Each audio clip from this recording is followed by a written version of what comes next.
बातमी बंधू अशोक खरात संदर्भातली बंधू खरातच्या संपत्तीवरती ईडीकडून टाच येणार असल्याची माहिती सूत्रांनी दिली। आर्थिक गैरव्यवहार प्रकरणामध्ये ईडीकडून कारवाईला वेग आलेला आहे। ईडीकडून संबंधित मालमत्तांची छाननी सुरू असल्याची माहिती सूत्रांनी दिली आहे। संशयित व्यवहारांमुळे कोट्यवधींची संपत्ती अडचणीमध्ये येणार आहे। बोगस गुंतवणूक, फसवणूक, मनी लॉन्ड्रिंग बाबत तपास सुरू आहे। विविध ठिकाणी छापे टाकून महत्त्वाची कागदपत्रे सुद्धा जप्त करण्यात आले। सोबतच संबंधित बँक व्यवहार आणि आर्थिक व्यवहारांची चौकशी, काही बँक खाती देखील करण्यात येणार असतील, कारण पुढच्या काही दिवसांमध्ये मोठ्या कारवाईची सुद्धा शक्यता वर्तवण्यात येते।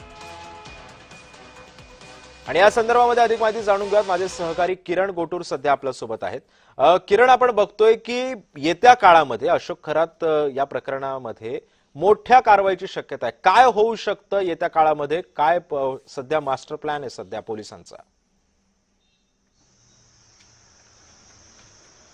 सिद्धेश, मागच्या काही वर्षांमध्ये या अशोक खरातने हजारो कोटी रुपयांची माया जमवलेली आहे, अशा पद्धतीची माहिती आतापर्यंत तपासामध्ये समोर आलेली आहे। या सगळ्या प्रकरणानंतर ईडी आणि इन्कम टॅक्स सुद्धा या संपूर्ण प्रकरणाचा चौकशी करत आहेत। विशेष म्हणजे जे ईडीकडनं मनी लॉन्ड्रिंगचा एक गुन्हा जो आहे तो अशोक खरातच्या विरोधात मध्यंतरी दाखल केलेला होता आणि त्यानंतर नाशिक जिल्ह्यामध्ये जे ईडीचे पथकं वेगवेगळ्या ठिकाणी, म्हणजे ज्या ज्या ठिकाणी अशोक खरातची प्रॉपर्टी आहेत त्या ठिकाणी जाऊन छापेमारी करत आहेत। आतापर्यंत जे ईडीच्या हातामध्ये अनेक महत्त्वाचे दागेदोरे आणि कागदपत्र, डॉक्युमेंट्स हे लागल्याचं जी माहिती आहे ती सूत्रांनी दिलेली आहे। नाशिकचं जे अशोक खरातचं घर असेल, कार्यालय असेल, सिन्नरमधले प्रॉपर्टी असेल, त्याच पद्धतीने नगरमधले असेल आणि पुण्यामधले असेल, सोलापूरमधले असेल, अशी जी वेगवेगळ्या ठिकाणी अशोक खरातने मोठ्या प्रमाणात ही माया जमवलेली आहे। खरं तर त्या संदर्भात जी ईडीकडनं छापेमारी केली जात होती, आतापर्यंत महत्त्वाचे कागदपत्र जे ईडीच्या हाती लागलेले आहेत, हजारो कोटी रुपयांची संपत्ती अशोक खरातची आहे, अशा पद्धतीची जी माहिती आहे ती